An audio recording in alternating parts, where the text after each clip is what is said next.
Hello दोस्तों, मैं आपका होस्ट लोचन सिंह और आप सुन रहे हैं जियो पॉड। आज आप जिस ऑडियो बुक को सुनने वाले हैं उसे ब्रायन ट्रेसी द्वारा लिखा गया है। बुक का नाम है मैनेजमेंट और आज आप इसके तीसरे और चौथे अध्याय को सुनेंगे।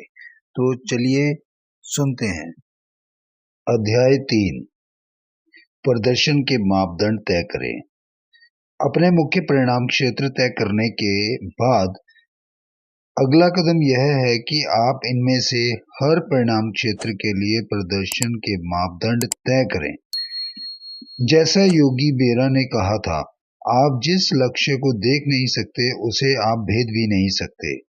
मैनेजर के रूप में अपना सर्वश्रेष्ठ प्रदर्शन करने के लिए आपको प्रदर्शन के मापदंड तय करने चाहिए। आपको अपनी जिम्मेदारी के क्षेत्र में आने वाले हर काम में उत्कृष्ट प्रदर्शन के मापदंड भी तय करने चाहिए।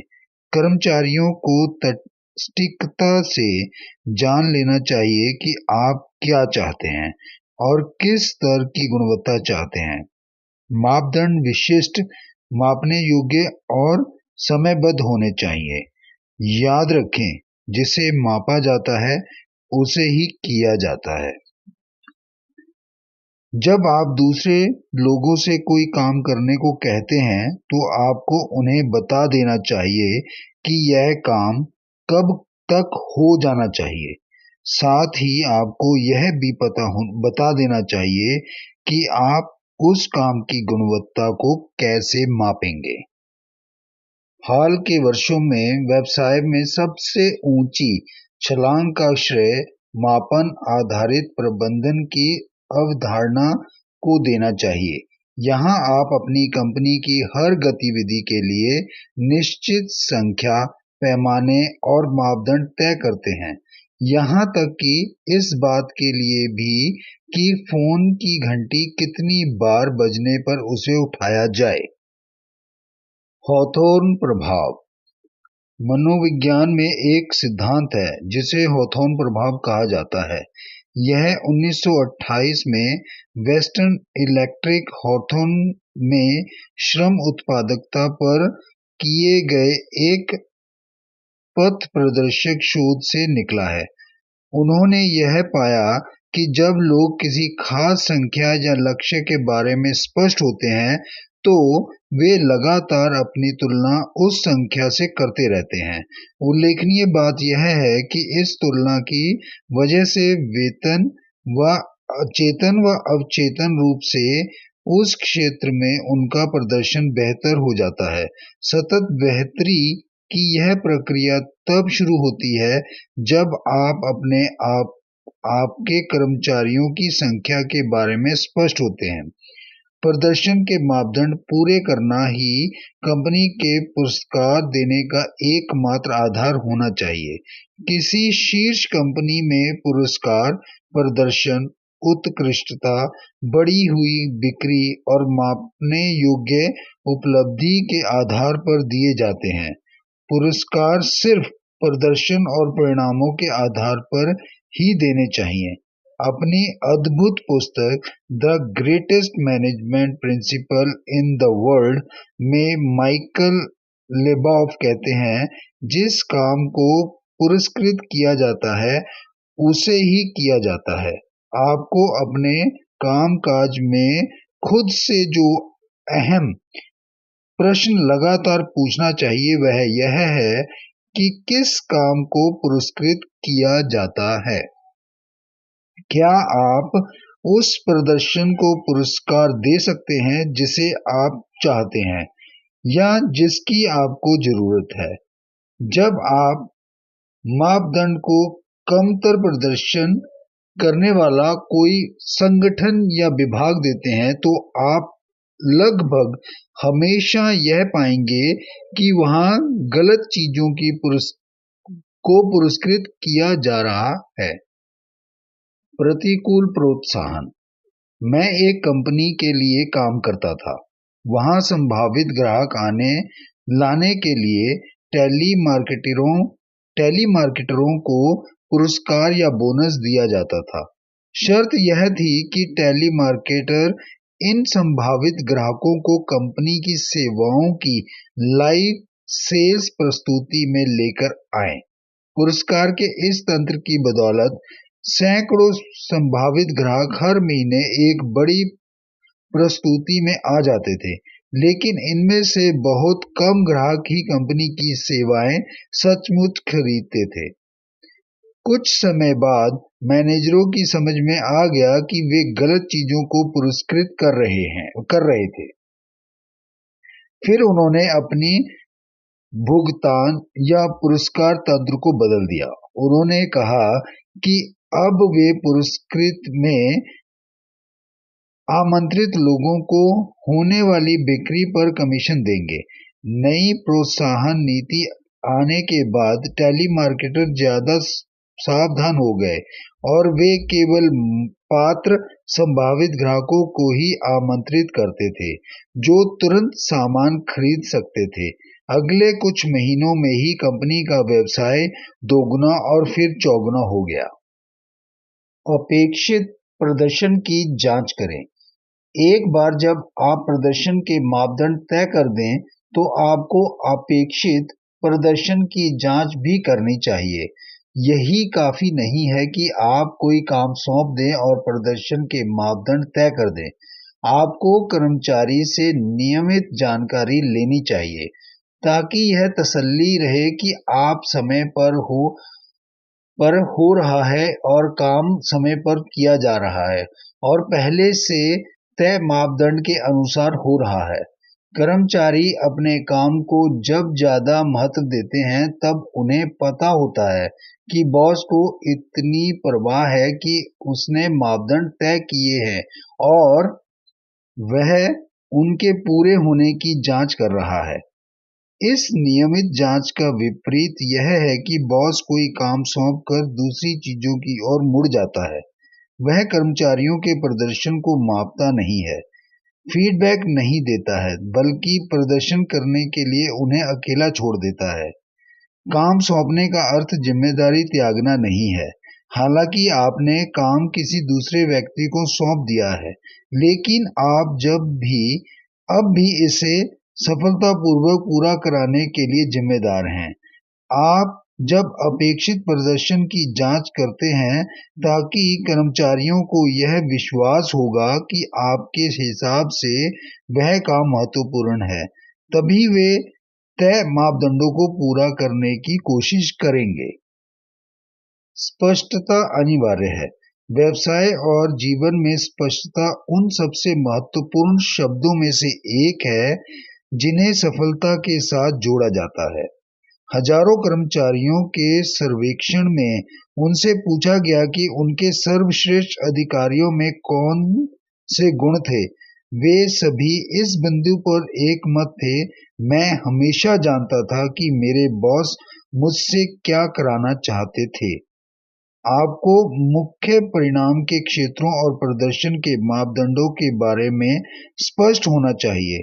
स्पष्टता के बिना आप या आपके कर्मचारी उच्च स्तरीय प्रदर्शन नहीं कर सकते। अगर आप काम को उत्कृष्ट तरीके से नहीं कर सकते, तो आपको मान्यता और प्रमोशन नहीं मिल सकता या आप श्रेष्ठता से काम पूरा नहीं कर सकते। मैनेजर के रूप में आपके अधीनस्थ लोग तब तक अपना सर्वश्रेष्ठ प्रदर्शन नहीं कर सकते जब तक उन्हें पूरी तरह से ना पता हो कि सर्वश्रेष्ठ प्रदर्शन कैसा होता है और इसका मापन कैसे किया जाता है।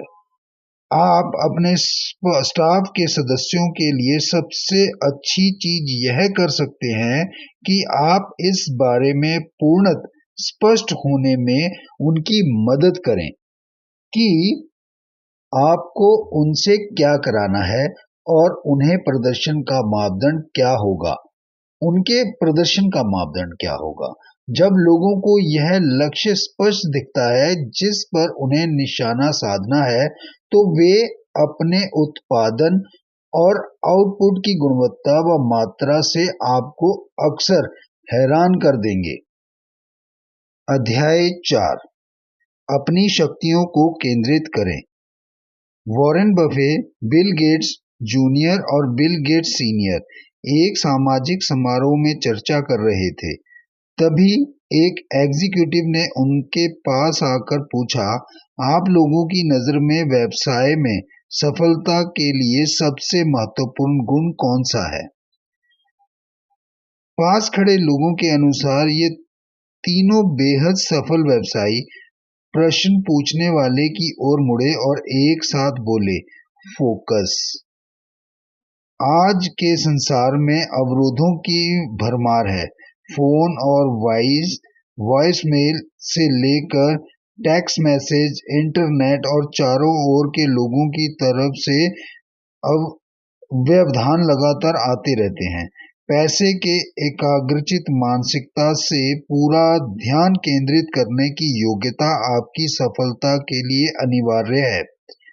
वास्तव में जीवन में सारी सच्ची सफलता अपना समय, ध्यान और गुण उन चंद कामों पर एकाग्र करने की योग्यता से मिलती है जो आपके कामकाज में आपकी सफलता को तय कर सकते हैं। यही मुख्य परिणाम क्षेत्र परिभाषित करने और प्रदर्शन के मापदंड तय करने में असल उद्देश्य है। समूचे समय प्रबंधन का सार इस एक प्रश्न का जवाब है, इस वक्त मेरे समय का सबसे मूल्यवान उपयोग क्या है? शायद समय प्रबंधन की सर्वश्रेष्ठ परिभाषा यह है कि यह घटनाओं का क्रम चुनने की आपकी योग्यता है। आपके समय को क्रम व्यवस्थित करने की आपकी योग्यता आपकी और आपके अधीनस्थों की भी उत्पादकता को दुगना और तिगुना करने की कुंजी है। जब आप इस बारे में स्पष्टता से जानते हैं कि आप सबसे पहले क्या करेंगे, दूसरे नंबर पर क्या करेंगे और कौन सा काम बिल्कुल नहीं करेंगे। 3 का नियम। मैंने समय प्रबंधन का 30 साल से ज्यादा समय तक अध्ययन किया है और इसे सिखाया है। इस दौरान मुझे एक शक्तिशाली सिद्धांत का पता चला है जो जीवन और करियर में संभवतः कायाकल्प कर सकता है। यह 3 का नियम है। यह कहता है कि आप एक महीने में चाहे जितने काम करते हो, सिर्फ 3 काम और गतिविधियां ही होती हैं जो व्यवसाय में आपके 90% योगदान के लिए जिम्मेदार होती हैं। इस अर्थ में योगदान शब्द करियर में आपकी सफलता तय करने में काफी शक्तिशाली है। आपकी कंपनी के सकल लक्ष्य हासिल करने में आपका योगदान जितना ज्यादा मूल्यवान होता है, आप भी उतने ही ज्यादा मूल्यवान और महत्वपूर्ण बन जाते हैं। 3 जादुई प्रश्न। आप अपने बड़े 3 काम कैसे तय करें? आसान है। 3 जादुई सवाल पूछें। अगर मैं दिन भर सिर्फ एक चीज पर कर सकूं, तो वह कौन सा एक काम या गतिविधि होगी जो मेरी कंपनी में सबसे ज्यादा मूल्यवान योगदान देगी? एक महीने में आप जो भी करते हैं, हर चीज की सूची बना लें और फिर इस सूची की समीक्षा करें। आपको शायद तुरंत नजर आ जाएगा कि आप वह कौन सा एक काम करते हैं जिससे सबसे ज्यादा योगदान मिलता है। उस काम पर गोला लगा दें। अगर मैं दिन भर सिर्फ दो ही चीजें कर सकूं, तो वह दूसरा काम कौन सा होगा जो मेरी कंपनी में सबसे ज्यादा मूल्यवान योगदान देगा? आमतौर पर यह काम भी आपको तुरंत दिख जाएगा। आपको सही जवाब मिल गया है। यह सुनिश्चित करने के लिए आप अलग-अलग कामों की तुलना कर सकते हैं, लेकिन इसे पहचानना आमतौर पर मुश्किल नहीं होता।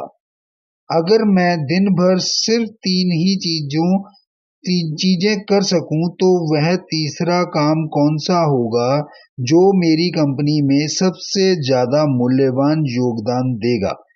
मैंने यह अभ्यास कई हजार एग्जीक्यूटिव्स और व्यवसाय मालिकों के साथ किया है।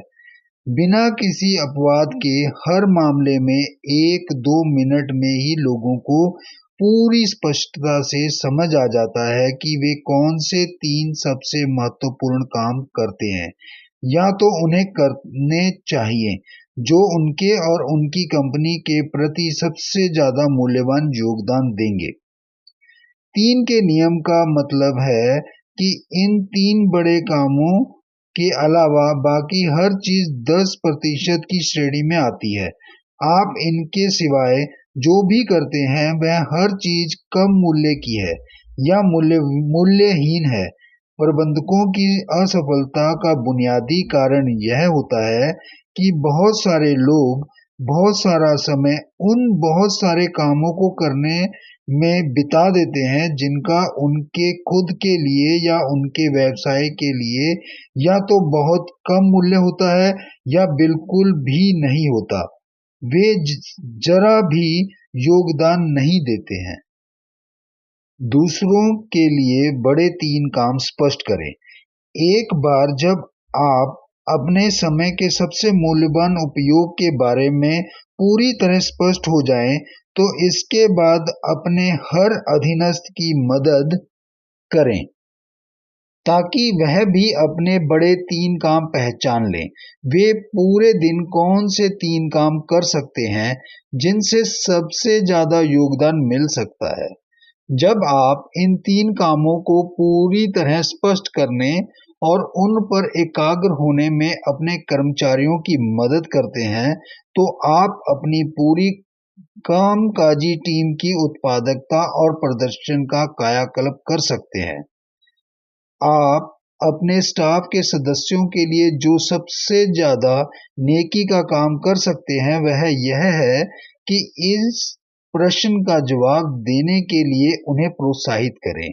जब कर्मचारियों को अपने सबसे महत्वपूर्ण काम पता होंगे, तभी वे स्पष्ट प्रदर्शन कर भी सकते हैं।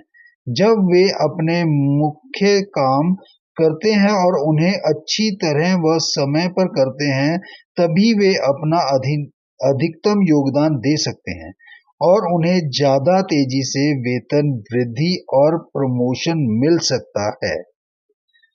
अधिकतम प्रदर्शन के 3 शब्द हैं: स्पष्टता, फोकस और एकाग्रता। एक बार जब आप सबसे महत्वपूर्ण काम तय कर लेते हैं जिसे आप पूरा कर सकते हैं, तो खुद के प्रति आपका अगला कर्तव्य यह है कि आप उस एक काम एक एकाग्र मानसिकता के साथ पूरा ध्यान केंद्रित कर लें जब तक कि वह 100% पूरा ना हो जाए। काम पूरा करना कामकाज और जीवन में सफलता की कुंजी है। महत्वपूर्ण काम पूरे करना बड़ी सफलता की और भी कारगर कुंजी है। बाकी किसी भी चीज से पहले अपने सबसे महत्वपूर्ण काम पूरे करने की आदत डालें। इससे आपका करियर तरक्की के तीव्र मार्ग पर जितनी तेजी से पहुंचेगा, उतना आपके द्वारा ऑफिस में की जाने वाली किसी दूसरी गतिविधि से नहीं पहुंचेगा। यदि आप अपनी उत्पादकता, प्रदर्शन और आउटपुट बढ़ाने के ज्यादा विचार जानना चाहते हैं, तो कृपया टाइम मैगजीन पर मेरी एमाकॉम मनी बुक पढ़ें।